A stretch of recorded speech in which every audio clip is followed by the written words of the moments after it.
നമസ്കാരം. ഞാൻ മൊയ്തീൻ ഷാ. ബഹുമാൻ്റെ നിങ്ങൾക്കെല്ലാവർക്കും എൻ്റെയും എൻ്റെ ഗ്രൂപ്പിൻ്റെയും അഭിനന്ദനങ്ങളും ആശംസകളും. ഇന്നലത്തെ പരിപാടി റെക്കോർഡ് ചെയ്യാൻ പറ്റാതെ പോയില്ല, അങ്ങേറ്റം ദുഃഖിക്കുകയാണ്. ബഹുമാൻ്റെ സമസ്തയുടെ കേരളത്തിലെ ഏറ്റവും വലിയ ന്യൂനപക്ഷ വിഭാഗമായ മുസ്ലിങ്ങൾ, അതിൽ തന്നെ കൂടുതൽ അംഗങ്ങളുള്ള സമസ്തയുടെ 100ാം വാർഷികാഘോഷം നടക്കുകയാണ്. ആ ആഘോഷ പരിപാടിക്ക് ഞങ്ങളുടെ എല്ലാവിധ അനുമോദനങ്ങളും ആശംസകളും. പിന്നെ ഇന്നലെ ഇറാനിൽ നിന്ന് റഷ്യയിലേക്ക് പോയ ഒരു കുട്ടിയെ, അഭയാർത്ഥിക്കുട്ടിയെ ഒരു യഹൂദൻ തലക്കടിച്ച് വീഴ്ത്താനായിട്ട് ചിത്രം കണ്ടു. എന്താ പറയുക, അതൊക്കെ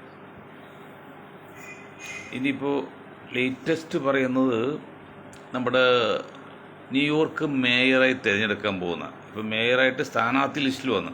ഇന്ത്യയിൽ പോലെയല്ല, അവിടെ മേയർ പ്രസിഡൻ്റൊക്കെ സെപ്പറേറ്റ് ഇലക്ഷൻ നിന്ന് ജയിക്കണം, അങ്ങനെയാണ് പ്രസിഡൻഷ്യൽ സമ്പ്രദായം. അതും ഇന്ത്യയിൽ വരാൻ വേണ്ടിയൊക്കെ BJP ശ്രമിക്കുന്നുണ്ട്. അത് അതിൻ്റേതായ പോരായ്മ ഗുണമുണ്ട്. എന്തോ ആട്ടെ, 2 വർഷമില്ലാത്ത ഒരു വസ്തു ലോകത്തില്ല. അതുപോലെ എന്തിനും നല്ലതാണ് ചിരിച്ചത്.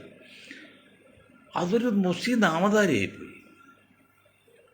ഇന്ത്യക്കാരിയാണ് മീര നയ്യാറാണ് അമ്മ. മറ്റേ ഒരു ആഫ്രിക്കൻ ഉഗാണ്ടക്കാരൻ, അത് ഇന്ത്യയിൽ ഉണ്ടായത് ഭർത്താവ്. അങ്ങനെയൊക്കെ വ്യത്യാസം മുസ്ലിം ഇതൊക്കെ ഉണ്ട്. ഇവിടെ അന്ന് ഏറ്റവും വലിയ ABC ചാനലിൽ അദ്ദേഹം പറഞ്ഞ് ഇങ്ങനെ, ഭാവിയിൽ അമേരിക്ക മുസ്ലിം രാജ്യമാകുന്നു, നിങ്ങൾ പേടിക്കേണ്ട, ഒരു മുസ്ലിം രാജ്യം അമേരിക്ക ആയാൽ ഈ ലോകത്ത് സമാധാനമൊക്കെ ഉണ്ടാവില്ല. ഒരു മുസ്ലിം രാഷ്ട്രവും അവർ ഗ്രൂപ്പുകൾ തമ്മിൽ, അവരുടെ സമുദായങ്ങൾ തമ്മിൽ ചിലപ്പോൾ ഉണ്ടായിട്ടുണ്ട്. അല്ല, പബ്ലിക്കായിട്ട് വേറെ ഏതൊരു സമുദായത്തിൽപ്പെട്ടവരെയൊന്നും അല്ല അന്യ രാഷ്ട്രങ്ങളിലൊന്നും ഒരു മുസ്ലിം കൺട്രി ആക്രമിക്കാൻ പോയിട്ടില്ല, അമേരിക്ക പോലെ പോയിട്ടില്ല. അപ്പോൾ ചോദിക്കും ചില മേഖലയിൽ ക്രിസ്ത്യൻ മുസ്ലിം സംഘർഷം ഇല്ലെന്ന്. അത് ശരിയാണ്, അതിൽ പരസ്പരം കൊല്ലുന്നുണ്ട്, അതൊക്കെ തെറ്റ് തന്നെയാണ്. അതൊക്കെ ലോകത്ത് ഒരു നമ്മുടെ വീടായി കഴിഞ്ഞാൽ ജ്യേഷ്ഠാനിമാരും തമ്മിൽ വഴക്കുണ്ടാകില്ല. അതുപോലെ ഒരു രാഷ്ട്രത്തിലെ പരസ്പര ആൾക്കാരൊക്കെ ഉണ്ടാവും, അതിപ്പോൾ ഇന്ത്യയിലുണ്ടാവും, അതൊക്കെ ഉണ്ടാവും. ഏതായാലും ഭയപ്പെടേണ്ട, ABC ചാനൽ പറയണം ഭയപ്പെടേണ്ട. ഇവിടെ മനസ്സിലാക്കേണ്ട കാര്യം, അതേ കമ്മ്യൂണിസ്റ്റ് അനുഭാവിയാണ്, ഇടതുപക്ഷ ചിന്താഗതിക്കാരനാണ്, പിന്നെ മുസ്ലിമാണ്. ഇപ്പോൾ ട്രംപ് ഒരു മേയർ തെരഞ്ഞെടുപ്പിനെ കുറിച്ച് ഈ അമേരിക്കയുടെ പ്രസിഡന്റ് ഒക്കെ ആധികാരികമായിട്ട് സംസാരിക്കുക എന്ന് പറഞ്ഞാൽ എവിടെ എത്തി? അദ്ദേഹം പറഞ്ഞത് കമ്മ്യൂണിസ്റ്റായ ഭ്രാന്തൻ എന്നാണ്. അവർ ആയുധക്കച്ച നടക്കില്ല, അവിടെയാണ് വിഷയം. അമേരിക്ക ജീവിക്കുന്ന മറ്റു രാജ്യങ്ങളിൽ അക്രമം ഉണ്ടാക്കി ആയുധം വിറ്റ്, ഈ ആയുധം വിൽപ്പന 1:1000 മുടുക്കുന്നതിനേക്കാൾ 1000 ഇരട്ടിയൊക്കെയാണ് വിൽക്കുന്നത്. ആരതിനുള്ളിൽ എഴുതപ്പെട്ട നിയമമല്ലോ ഉണ്ടോ? വല്ല വിലയുണ്ടോ? അവർ പറഞ്ഞ വില കത്തിച്ച് കളാനല്ലേ. ഈ മുസ്ലിങ്ങൾ ഒധയ്യത്തടുത്ത് കൊടുക്കാൻ പോകുന്ന പിന്നെ പോത്തിലേക്ക് വാങ്ങിക്കുക വഴി വിലയിൽ കാര്യമായി പേശൂല എന്നറിയോ? അവർ വെറുതെ കൊടുക്കുന്നതാണ്. അപ്പോൾ അതിൽ 10,000 കൂടിയാലും കുഴപ്പമില്ല എന്ന് പറയല്ലേ. അമേരിക്ക ഉണ്ടായ സാധനം കത്തിച്ച് കളയാനാണ്, പിന്നെ എന്ത് നോക്കുന്നത്? അത് നിന്നു പോവും, സത്യമാണ്. അതുകൊണ്ട് മുസ്ലിങ്ങളാണ് പിന്നെ ന്യൂയോർക്കിലോ അമേരിക്കയിലോ ഭരണത്തിൽ വരുന്നതെങ്കിൽ നിങ്ങൾ ഒന്നും പേടിക്കണ്ട, ലോകത്ത് സമാധാനം ഉണ്ടാവും, ഒരു കുഴപ്പക്കാത്തില്ല. പിന്നെ വ്യക്തി ലഹള ഉണ്ടായത് ഞാൻ പറഞ്ഞല്ലോ, അതൊക്കെ സ്വാഭാവികമാണ്. മറ്റൊന്ന്, ഇതിൽ കമ്മ്യൂണിസ്റ്റ് പാർട്ടിയുടെ എനിക്ക് താല്പര്യമാണ്. കമ്മ്യൂണിസ്റ്റ് പാർട്ടിയെ തിരുവനന്തപുരത്ത് 21 വയസ്സുകാരും 22 വയസ്സുകാരെയും മേയറെ തിരഞ്ഞെടുത്ത് മേയറാക്കിയപ്പോൾ ഈ മനുഷ്യൻ പറഞ്ഞു ഇതുപോലെ ചെറുപ്പക്കാരാണ് അമേരിക്കയിൽ വേണ്ടതൊക്കെ പറഞ്ഞു. അതൊക്കെ നല്ല കാര്യം. പക്ഷെ വിഷയം അതല്ല. ഇവിടെ അമേരിക്കയിൽ ന്യൂയോർക്കിൽ കമ്മ്യൂണിസ്റ്റ് ചിന്താഗതിയായ മുസ്ലിമായ ഒരു 33 വയസ്സുള്ള ഒരു യുവാവായ സ്ഥാനാർത്ഥിയെ ജയിപ്പിച്ചെടുത്ത് അവരിപ്പോൾ മത്സരം നടത്തണം. ഇവിടെ ട്രിവാൻഡ്രത്ത് 4 പ്രാവശ്യം ജയിച്ചു വന്ന ഒരു സ്ത്രീയുണ്ട്.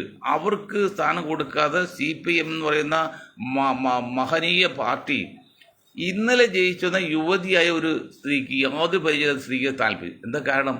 അവരൊരു സവർണ സ്ത്രീയും മറ്റു ന്യൂനപക്ഷമാണെന്ന് മാത്രം തലയിൽ തട്ടിടുന്ന സ്ത്രീയാണ്. അത് പറ്റില്ല. എടോ, നിങ്ങളുടെയൊക്കെ വ്യക്തിത്വം അന്തസ്സും എത്ര തട്ടിപ്പുണ്ടോ? ഇതൊക്കെ എന്നെനി പറയുക. നിങ്ങൾ നോക്ക്, പിണറായി സഖാവ് നിങ്ങൾ നോക്ക്, ചെന്നൈയിൽ ഒരു ദളിത് സ്ത്രീയാണ് മേയർ. അവിടെ DMK ഭരിക്കുന്നത്, DMK ഭരിക്കുന്നത്, കോൺഗ്രസ് BJP അല്ല. എന്താണ് ഒരു ദളിത് സ്ത്രീയാണ് മേയറാക്കിയിരിക്കുന്നത്. ഇവിടെ തിരുവനന്തപുരത്ത് 4 പ്രാവശ്യം ജയിച്ചെന്ന ഒരു മുസ്ലിം വനിതയെ നിങ്ങൾക്ക് അവിടെ മേയറാക്കാൻ പറ്റില്ലല്ലോ. അപ്പം നിങ്ങളാണ് ഇന്ത്യയിലെ ഏറ്റവും വലിയ ഫാസിസ്റ്റ് പറയില്ല, വർഗീയം പറയില്ല, ഏറ്റവും വലിയ ഹിന്ദു പാർട്ടി. ഹിന്ദുത്വ പാർട്ടി പറയില്ല, ഹിന്ദുത്വ പാർട്ടി മീനിങ് മറ്റേ സംഘപരിവാറാണ്. ഹിന്ദു പാർട്ടി അത് സവർണ ഹിന്ദു പാർട്ടിയാണ്. നിങ്ങൾ നയിക്കുന്നത് കേരളത്തിൽ നായർ സവർണരും നായരുടെ ഒരു ലോബിയും വടക്കേ ഇന്ത്യയിൽ ബ്രാഹ്മിൻസ്. വടക്കേ ഇന്ത്യ ഇപ്പം ഇല്ലല്ലോ, ഇനി ഇപ്പം ബംഗാളൊക്കെ പോയി കേരളം മാത്രമേ ഉള്ളൂ. എൻ്റെ പിണറായി സഖാവ് നിങ്ങൾക്ക് പോയി മരിച്ചൂടെ എന്ന് പറയാൻ പോലെ കമ്മ്യൂണിസ്റ്റുകാരോട് നിങ്ങൾ പറയുമ്പോഴേ നിങ്ങൾ എന്ത് നീതിയാണ് നിങ്ങൾക്ക്? ഈഴവൻ മുതൽ താഴോട്ടുള്ളവർക്ക് എന്ത് നീതിയാണ് കൊടുത്തത്? ഒരു ഈഴവൻ നിങ്ങൾ പിന്നെ മുഖ്യമന്ത്രിക്ക് വെച്ചുകൊണ്ട് കംപ്ലീറ്റ് പദവി നിങ്ങൾ എടുത്തില്ലേ? നിങ്ങൾ നയിക്കുന്നത് 12% വരുന്ന ഒരു സവർണ വിഭാഗമുണ്ട് ഇന്ത്യയിൽ. ആ വിഭാഗമാണെന്നേ. ഇപ്പം കണ്ടില്ലേ, പത്മജ പോയി. ഇനിയിപ്പോൾ ശശി തരൂർ എന്താ പറഞ്ഞറിയോ? 500 കോടി രൂപ പാകിസ്ഥാൻ മുസ്ലിം രാജ്യമായി പാകിസ്ഥാൻ കൊടുക്കാണ്ട്, അത് കൊടുക്കാത്ത പേരിലാണ് ഗാന്ധി സമരം ഇരുന്നതും അത് കൊടുക്കാൻ അനുവദിച്ചു. ഇന്നത്തെ ഒരു 5000 കോടി ഉണ്ടാവും. അത് തെറ്റായിപ്പോയെന്നാണ് പറയുന്നത്. അങ്ങനത്തെ അത് മോശമായിട്ടാണ് ശശി തരൂർ പിന്നെ ചിത്രീകരിച്ചത് ഗാന്ധിജിയെ. ഇപ്പം മറ്റേ കോൺഗ്രസിൻ്റെ ആള് രാഹുൽ ഗാന്ധി BJP ചാട്ടാണ്. എൻ്റെ കോൺഗ്രസ്സുകാർ നിങ്ങൾക്ക് പോയി ഇനി ചാവാൻ പാടില്ലേ? ഇത്ര അന്തസ്സില്ലാത്ത രീതിയിൽ ഒരു വ്യക്തിത്വമുള്ള ഒരു ഹെഡ് വെയിറ്റ് ഉള്ള ഒരു നേതാവുണ്ടോ? ഒരു നേതാവ് ഉണ്ടായിരുന്നെങ്കിൽ ശശി തരൂരൊക്കെ തുണിയില്ലാതെ കിടന്ന് ആടും. നിങ്ങൾ ഏറ്റവും കുറ്റം പിണറായി സഖാവിന് മുമ്പിലാണ് ഇതുപോലെ ഒരു പാർട്ടിക്കാരെ കാണിക്കുമോ? അവിടെ വീണ് കുറേയൊക്കെ ഏകാധിപത്യമൊക്കെ വേണം രാഷ്ട്രീയ ജനാധിപത്യത്തിൽ. അതായത് അടിമത്തത്തിൽ നമ്മൾ എതിർക്കും, പക്ഷെ അച്ചടക്കം പാടില്ല എന്നില്ല. കോൺഗ്രസ് അച്ചടക്കമുണ്ടോ? രാഹുൽ ഗാന്ധി വഹിക്കുന്ന എത്ര കോൺഗ്രസ് നേതാക്കളുണ്ട്? നിങ്ങൾ കഴിവിൽ ഇറങ്ങിപ്പോണമെന്നേ. നിങ്ങൾ മാറിയ സ്ഥാനത്ത് മാറി നിൽക്കണം. ഗാർഗിയായാലും അതെ, ഗാർഗിയും രാഹുലിനൊക്കെ ഈ ഇന്നലെ വന്ന് ശശി തരൂര് ഇട്ടൂടി അടിക്കല്ലേ? ആര് പോയി നിങ്ങൾ ഇന്നലെ വന്ന ആൾക്ക് ശശി തരൂരിന് ഈ പദവി കൊടുക്കാൻ? 50-60 വർഷം പ്രവർത്തിച്ച ജനകോടികളില്ലേ കോൺഗ്രസ്സിൽ? അവർക്കൊരു സ്ഥാനം കൊടുക്കാതെ ഇന്നലെ വന്ന് ശശി തരൂർ ഏതോ ഒരു സവർണ മേധാവി പണക്കാരൻ ഇട്ട പോലത്തുള്ള ആൾ കൊടുത്തില്ലേ? 4 വട്ടം ട്രിവാൻഡ്രത്ത് MP ആയിട്ട് കൊടുത്ത്. ആ എല്ലാ ആനുകൂല്യം പറ്റി ഇപ്പം പറയണേ കോൺഗ്രസ് ഇനി പറ്റില്ല, ഞങ്ങൾക്ക് സംഘപരിവാറിൽ പോകണം. പൊയ്ക്കോ. ഇനി അദ്ദേഹം മാത്രമല്ല, സവർണരായ മുഴുവൻ പേരും BJPയിലേക്ക് പോകും. അതിന് പോകാനുള്ള പരിപാടി കിടക്കുന്നുണ്ട്. ഇപ്പം PD സതീശനെ എടുത്തു നോക്കാം, നില ക്ലിയർ അല്ല. കാരണം ഞാൻ ഇന്നലെ പറഞ്ഞു, ആസാമിൽ 40% മുസ്ലിങ്ങളാണ്, 60% ഹിന്ദുക്കളാണ്. അപ്പോൾ 40%-ൽ 2000 കോടി വിലയുള്ള മൂലധനമുള്ള അല്ലെങ്കിൽ സ്വത്തുള്ള ഒരാൾ പാർട്ടി തുടങ്ങി. ഇവിടെ 50-ക്ക് 50 കോടിയുള്ളൂ. അപ്പോൾ 2000 പറയാമല്ലോ, 400 ഇരട്ടിയല്ലേ. അപ്പോൾ അങ്ങനെ അത്രയും വലിയ ആളാണ്, മുസ്ലിം ആണെന്ന് മാത്രമേ ഉള്ളൂ, വേറെ ഒരു കുഴപ്പത്തില്ല. അപ്പോൾ പാർട്ടി ഉണ്ടാക്കിയ സഖ്യത്തിൽ ചെന്നപ്പോഴേ ആസാമിൽ കോൺഗ്രസ് പാർട്ടിയുടെ സംസ്ഥാന പ്രസിഡന്റ് പറഞ്ഞോ, നിങ്ങൾ 40% ഇവിടെ, ഞങ്ങൾ 60%. അപ്പോൾ നിങ്ങളുടെ കൂടെ നിന്നാൽ ഹിന്ദുക്കൾ പുറത്തു പോകുമെന്ന് പറഞ്ഞിട്ട് ചെയ്തില്ല. അവിടെ എന്ത് പറ്റി? ഇന്നിപ്പോൾ BJP ഭരിക്കേണ്ട ഏകണ്ഠമായിട്ട് പറയും, നിങ്ങൾ ആ 40% കൂടെ നിങ്ങൾ 10% കള്ളന്മാരെ നിങ്ങൾ വരില്ലേ 60%? അപ്പോഴൊപ്പം പോകില്ലേ? നിങ്ങൾക്ക് ഭരിക്കായിരുന്നല്ലോ. കള്ളത്തിലും കൊണ്ട് നടക്കാനായിട്ട്. അത് തന്നെയല്ല, ഈ രാഹുൽ ഗാന്ധിയോടൊക്കെ ചോദിക്കട്ടെ, നമ്മൾ ഇപ്പോൾ ജമാഅത്ത് ഇസ്ലാമിയായിട്ട് പങ്കുചേർന്ന് അത് കമ്മ്യൂണിസ്റ്റ് പാർട്ടി എന്തെല്ലാം കുത്തിപ്പോക്കണ്. സതീശൻ നിങ്ങൾ വായി തോന്നുന്ന ഒരു വാക്ക് പറഞ്ഞാൽ പോരെ? അത് അനുഭവം ഉണ്ടല്ലോ. എന്താ വാക്ക് വേണ്ടത്? കേരളത്തിൽ പറയുമ്പോൾ CPM-ഉം BJP വെച്ചു ആരുമായിട്ട് ഞങ്ങൾ കൂട്ടുകൂടും, ഞങ്ങൾക്ക് ബന്ധക്കൂട്ടത്തിലാണ്. ഒരു മിനിമം പരിപാടി അടിസ്ഥാനത്തിൽ.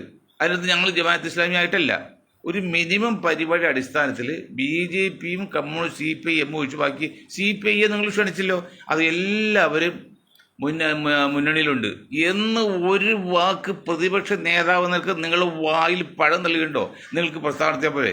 അല്ലെങ്കിൽ KPC പ്രസിഡന്റ് ഇല്ലല്ലോ. സുധാകരൻ പോയി ഇപ്പോൾ വന്ന ഒരാൾ ഇവിടെ നിന്ന് വന്ന് കയറിയ ആള്, അയാൾക്ക് എന്ത് രാഷ്ട്രീയമായിട്ട് ബന്ധമുണ്ട്? കേരള രാഷ്ട്രീയമായിട്ട് സതീഷാണല്ലോ ഇപ്പോൾ എല്ലാം അടുക്കി വെച്ചിരിക്കുന്നത്. സതീഷ് പറയാമല്ലേ, അല്ലെങ്കിൽ KC വേണുപോലെ പറയാമല്ലേ? അതും KC വേണു പോലത്. അപ്പോൾ ഡൽഹിയിലെ കാര്യം എന്താ ചെയ്യുന്നത്? ഡൽഹിയിൽ ഞാൻ പറയുന്നത് മുസ്ലിമിന് കാര്യമില്ല. ഡൽഹിയിൽ ജയപ്രകാശ് നാരായൺ ഒന്നാം തരം സവർണ ഹിന്ദുവാണ്. ഹിന്ദു അല്ലെന്ന് പറയാൻ പറ്റുമോ? ഹിന്ദു വിശ്വാസിക്കാണ്, സവർണനാണ്. അദ്ദേഹം എന്താ പറഞ്ഞത്? അടിയന്തരാവസ്ഥ അടിയന്തരാവസ്ഥ 50 ഭാഷയുള്ള ഈ കൊല്ലം അടിയന്തരാവസ്ഥയ്ക്ക് ശേഷം ഇലക്ഷൻ പ്രഖ്യാപിച്ചു. അദ്ദേഹം ഒരു പാർട്ടി നമ്മളൊരു പാർട്ടി ഉണ്ടാക്കും. ആ പാർട്ടി ഒരു ജനതാ ദൾ എന്നല്ല, ജനതാ പാർട്ടി എന്നാണ്. ആ ജനതാ പാർട്ടിയിൽ കോൺഗ്രസ് ഒഴിച്ചിട്ട് എല്ലാവരും അത് ചേരും. അങ്ങനെ RSകാരനും ആൾ ഇന്ത്യ ലീഗിലെ NAK ഹാജിയും രാജഗോപാലും മറ്റേ കമ്മ്യൂണിസ്റ്റ് പാർട്ടിയുടെ ഒക്കെ ചെന്ന് ജയിലിൽ ഒരുമിച്ച് ഭക്ഷണം ഉണ്ടാക്കി കഴിച്ചൊക്കെ അല്ല, എല്ലാം അങ്ങനെയായിരുന്നു. എന്തുകൊണ്ട് കോൺഗ്രസ്സുകാരെ നിങ്ങൾക്ക് ഞാൻ നെറികിട്ട ഭാഷ പറയുന്നത്? നിങ്ങൾ എന്നെ കൊന്നാലും പാടില്ല. എന്തുകൊണ്ട് നിങ്ങൾക്ക് പദപ്രയോഗം ചെയ്യാൻ പാടില്ല? നിങ്ങൾ ഇപ്പോഴും മൃദു ഹിന്ദുത്വം കൊണ്ടെടുക്കാണ്. കാക്കമരെ തൊടാൻ പറ്റില്ല. എന്തുകൊണ്ട് CPI ക്ഷണിച്ചില്ല നിങ്ങൾ? ഞാൻ സതീശോട് ചോദിക്കുക, ഞാൻ നിങ്ങളുടെ മുന്നിൽ വന്ന ഒരാളും ആകുന്നില്ല, എൻ്റെ പാർട്ടിക്ക് താല്പര്യമില്ല. പക്ഷെ ഞാൻ ചോദിക്കട്ടെ, നിങ്ങളെ കണ്ണൂരിലെ ഒരാളിൽ ഒരു നായർ, ഒരു പെണ്ണ്, ഭാര്യയല്ല, അവരെ സ്റ്റാഫും നിങ്ങൾ മുന്നണിയിൽ ചേർത്തില്ലേ? യാതൊരു ചോദ്യമില്ല. എത്ര കോടി വാങ്ങിയിട്ടുണ്ടാവും? ഇതാണ് ചോദ്യം. അപ്പം നിങ്ങൾ 2026 നമ്പർ കാറൊക്കെ വാങ്ങിച്ചല്ലോ. പുതിയ കാറിട്ട് ഒരു രാഷ്ട്രീയ നേതാവേ പുതിയ കാറും പുതിയ നമ്പറൊക്കെ ഇട്ട് അങ്ങോട്ട് സുഖിച്ചങ്ങോട്ട് വാഴാണ്. എവിടുന്നാണ് ഈ പണമൊക്കെ? ഈ മോഡൽ നമ്പർ കാറൊക്കെ വാങ്ങിക്കുക, ആ ഒരു നമ്പർ കിട്ടാൻ വേണ്ടി എത്ര ലക്ഷം കൊടുത്തു കാണും? കോൺഗ്രസ്സുകാരെ, UDFകാരെ, ലീഗുകാരെ, കള്ളന്മാരെ നിങ്ങൾ ശ്രദ്ധിക്കണം.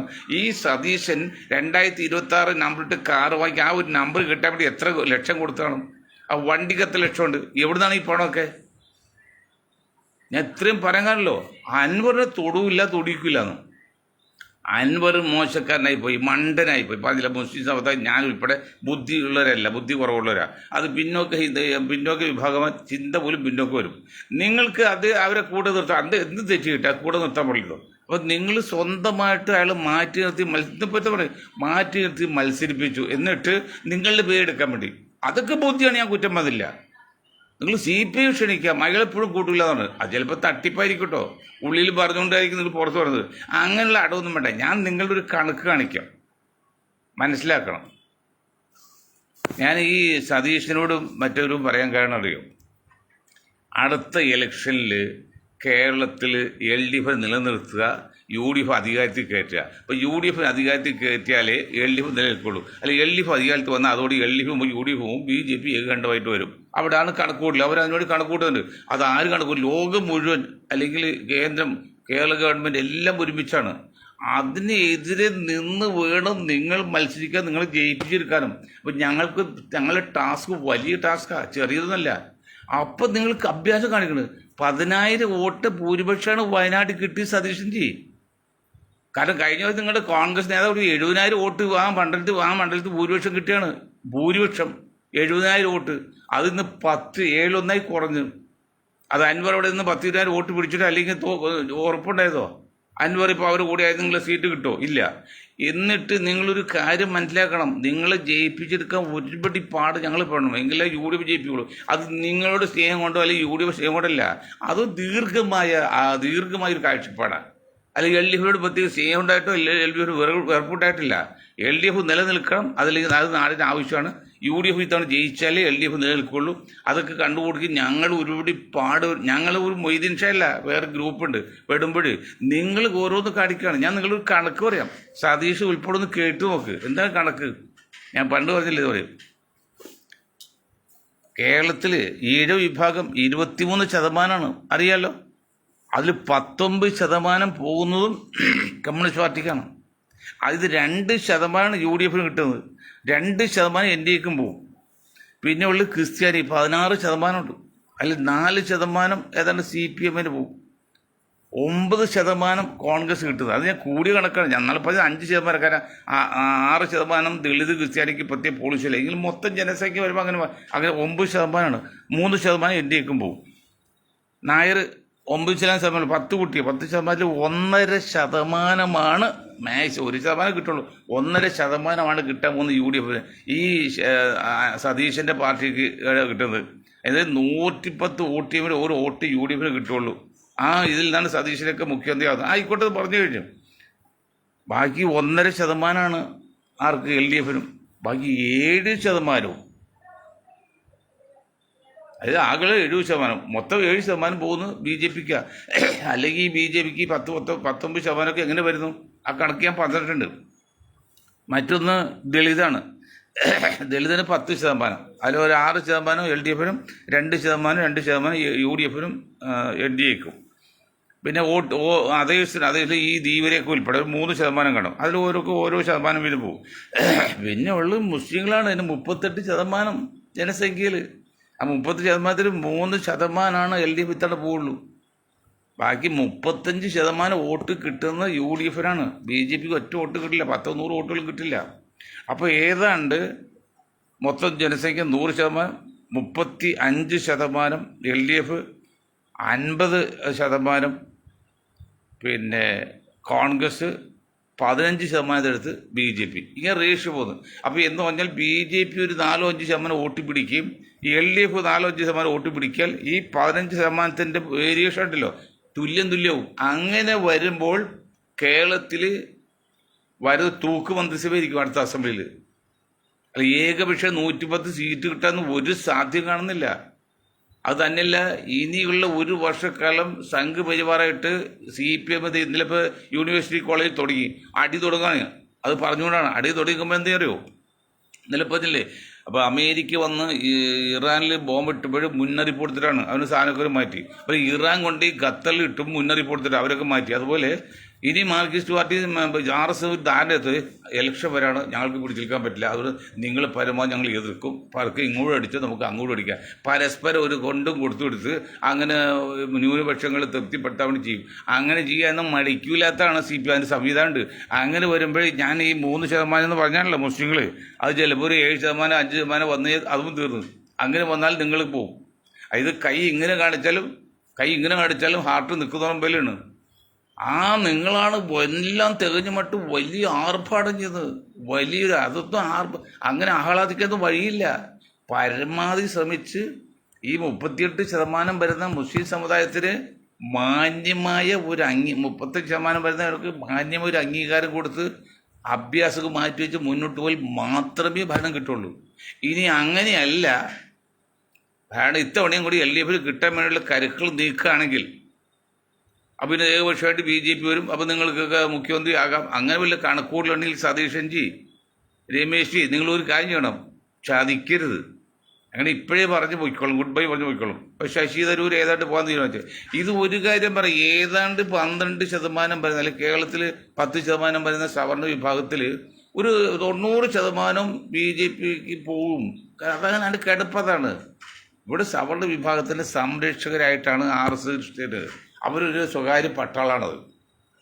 അതുകൊണ്ട് അവർ എല്ലാ സവർണര് 90% മാസം ലെവി കൊടുക്കണം. ഈ മോഹൻലാൽ ഉൾപ്പെടെ. ഇത് ഭാവം ഇവിടുത്തെ പിന്നോക്ക ഹിന്ദുക്കളോ അല്ലെങ്കിൽ ഈഴവരോ കാക്കമാരോ മനസ്സിലാക്കുന്നുണ്ടോ? കാരണം അത് ഞാൻ അവിടെ ഒരിക്കലും കുറ്റം പറയില്ല. അവരുടെ നിലനിൽപ്പിൻ്റെ പ്രശ്നമാണ്. അതിന് കാരണം ഇതാണ്. ആകെ 12% ഇന്ത്യയിൽ സവർണ വിഭാഗം. അവർ കാശ്മീർ കടലിൽ കിടന്ന് ഇറാനിൽ നിന്ന് ഇറാനി കാശ്മീർ പാർസി പറയാൻ അവിടുത്തെ ഹിന്ദുക്കളാണ്. അവർക്ക് ഇനി പോകാനൊരു മാർഗ്ഗമില്ല. ആകെ നേപ്പാൾ മാത്രം അങ്ങോട്ട് പോയിട്ട് കാര്യമില്ല.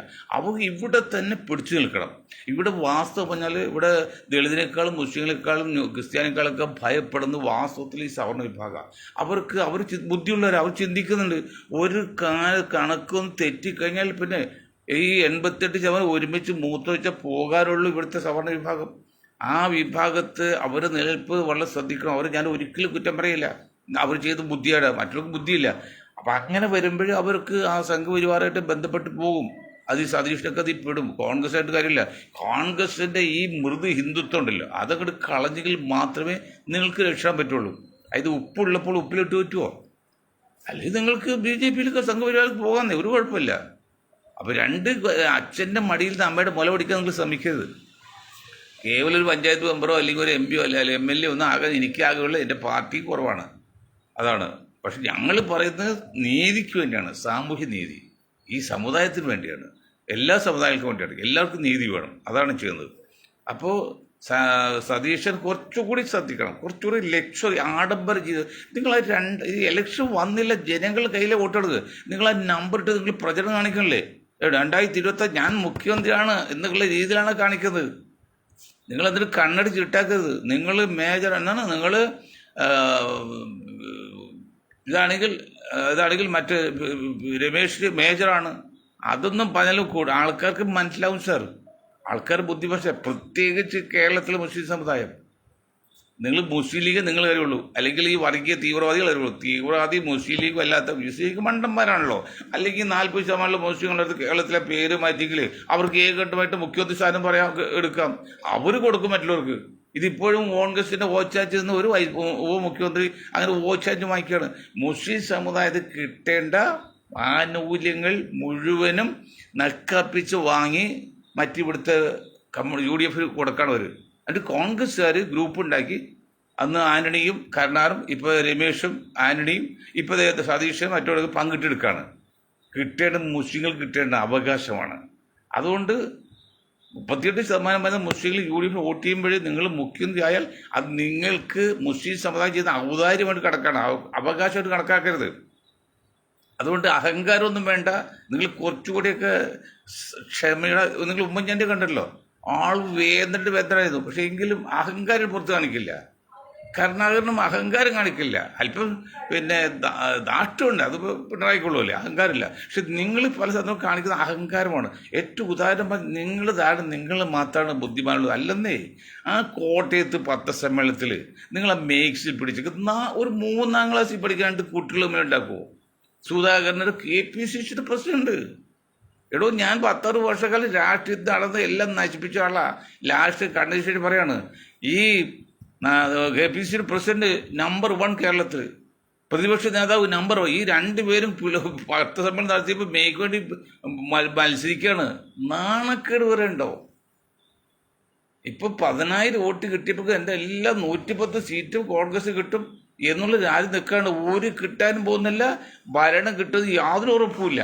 പക്ഷേ ശ്രമിച്ചു കഴിഞ്ഞാൽ നിങ്ങൾക്ക് ഭരണം കിട്ടാൻ സാധ്യതയുണ്ട്. അത് 2-3 ഘടകങ്ങളാണ്. ഒന്ന്, ഭരണവിരുദ്ധ വികാരം കൊടുമ്പിരിക്കൊണ്ടിരിക്കുക. മറ്റു 38% മുസ്ലിങ്ങൾ, അതിൽ 33%, 30% നിങ്ങൾ കൂട്ടിയെന്ന് തീരുമാനിച്ചിരിക്കുന്നു. പക്ഷെ ഇതൊന്നും നിങ്ങൾ കാണുന്നില്ല. ഞാൻ ഒരു കാര്യം പറയും, ആകെ പോൾ ചെയ്യുന്ന വോട്ടിൽ 110 വോട്ട് ചെയ്യുമ്പോഴാണ് ഒരു വോട്ട് ഈ നായർ വിഭാഗത്തിൽ കിട്ടുന്നത് UDFന്. അതിലാണ് നിങ്ങൾ അഞ്ച് മുഖ്യമന്ത്രിക്കാർ. ആരൊക്കെയാണ് മുഖ്യമന്ത്രിക്കാർ?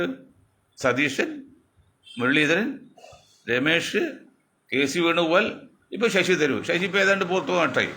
5 നായന്മാർ മത്സരിക്കുകയാണ് മുഖ്യമന്ത്രിക്ക് വേണ്ടി, തെളിഞ്ഞും പൊളിഞ്ഞും. ആദ്യമായിട്ട് 170 സീറ്റ് 70 സീറ്റ് കിട്ടിയിട്ട് കാര്യമില്ല. 2-3 സീറ്റൊക്കെ മാറിക്കഴിഞ്ഞാലല്ലോ ഭരണം പോകും. ഒരു 75 സീറ്റിൽ കിട്ടണം മിനിമം. അത് കിട്ടാനുള്ള ഒഴിവാക്കല്ല, അത് ചെയ്യില്ല. അപ്പം ഞാൻ പറഞ്ഞു, ആ നായർ വിഭാഗത്തിൽ ആ വോട്ട് എത്രയാണ്? 110 നായർ വോട്ട് ചെയ്യുമ്പോൾ ഒരു നായർ വോട്ട കിട്ടുന്നത്. 100 ഈഴവന് വോട്ട് ചെയ്യുമ്പോൾ ഒരു ഈഴവന് വോട്ട കിട്ടുന്നത്. 100 പിന്നെ ദളിത് വോട്ട് ചെയ്യുമ്പോൾ ഒരു വോട്ട കിട്ടുന്നത്. ക്രിസ്ത്യാനി 100 ചെയ്യുമ്പോൾ 5 വോട്ട് കിട്ടും. ഞാൻ 7 ഇവിടെ പറഞ്ഞിട്ടുണ്ടെങ്കിൽ 5 കിട്ടുള്ളൂ, ബാക്കിയുള്ളത്. ബാക്കി പിന്നോക്ക വിഭാഗങ്ങൾ ഈ ദൈവരൊക്കെ ചേർത്ത് 1%, ഒരു 100 വോട്ട് ചെയ്യുമ്പോൾ ഒരു വോട്ടിൽ കിട്ടില്ല. അത് വളരെ 3% ഉള്ളൂ. പക്ഷേ ബാക്കിയുള്ള ഈ 38-ൽ 35% വോട്ട് കിട്ടുന്നത് ഈ മുസ്ലിം സമുദായത്തിൻ്റെയാണ്. ആ സമുദായത്തെ നിങ്ങൾ കാലാകാലങ്ങളിൽ ഇവിടെ ഒതുക്കിയിരിക്കുകയാണ്. അത് മുസ്ലിം ലീഗിൻ്റെ നിർത്തിക്കൊണ്ട്. മുസ്ലിം ലീഗിനെന്തോ സൗദി അറേബ്യ പോലെയുള്ള അമേരിക്കയുടെ വാലാട്ടികളാണ്.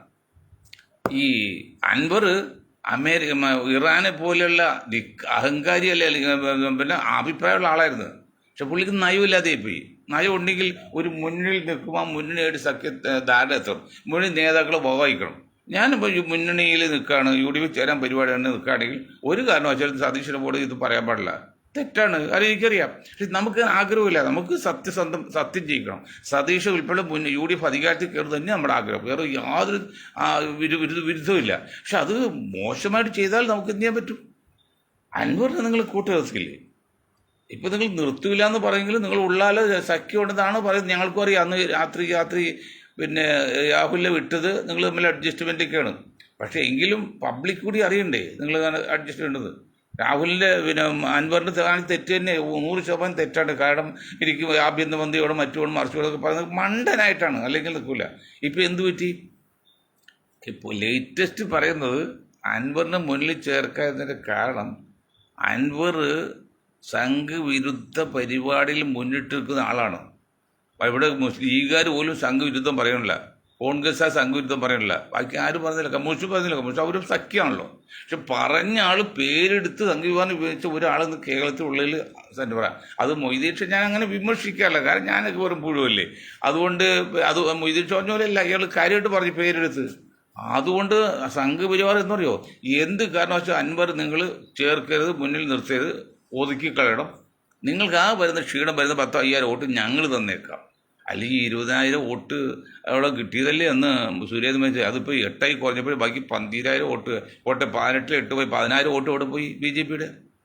കഴിഞ്ഞ ഒരു 5-6 ഒരു കൊല്ലം മുമ്പ് അടുത്ത വോട്ടിൽ 18,000 വോട്ട് കിട്ടിയില്ലേ സുരേന്ദ്രന്. ഇപ്പം 8,000 കിട്ടിയുള്ളൂ, ബാക്കി 14,000 വോട്ട് എവിടെ പോയി? ഇപ്പം BJP സ്ഥാനാർത്ഥിവരാണ്. LDF തോൽപ്പിക്കാൻ വേണ്ടി BJPക്കാരെല്ലാം UDF വോട്ട് ചെയ്യുന്നു. 10,000 ഞങ്ങൾ തന്നേക്കാം, എന്നാലും അൻവർ മാറ്റം പറഞ്ഞ് അങ്ങനെയൊക്കെ ചിന്തിക്കുന്ന കണക്കൂട്ടലുണ്ട്. എന്തോ പറഞ്ഞാൽ ശരിയെന്ന് അറിയിക്കൽ ഉണ്ട്.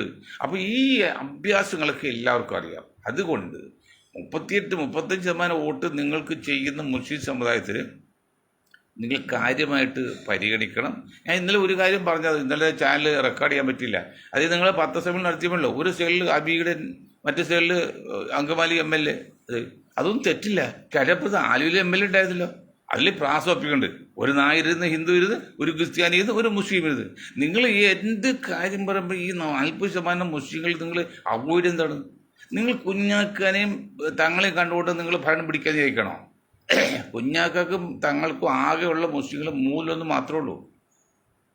ബാക്കി 3-1 കൂടുതലില്ല. ആകെ 23 ലക്ഷമാണ് ഉള്ളത്. 1 കോടി 10, 15, 20 ലക്ഷത്തോളം ഉണ്ട്. 40% ആകുമ്പോൾ 3, 4, 12, 1, 40 വരും.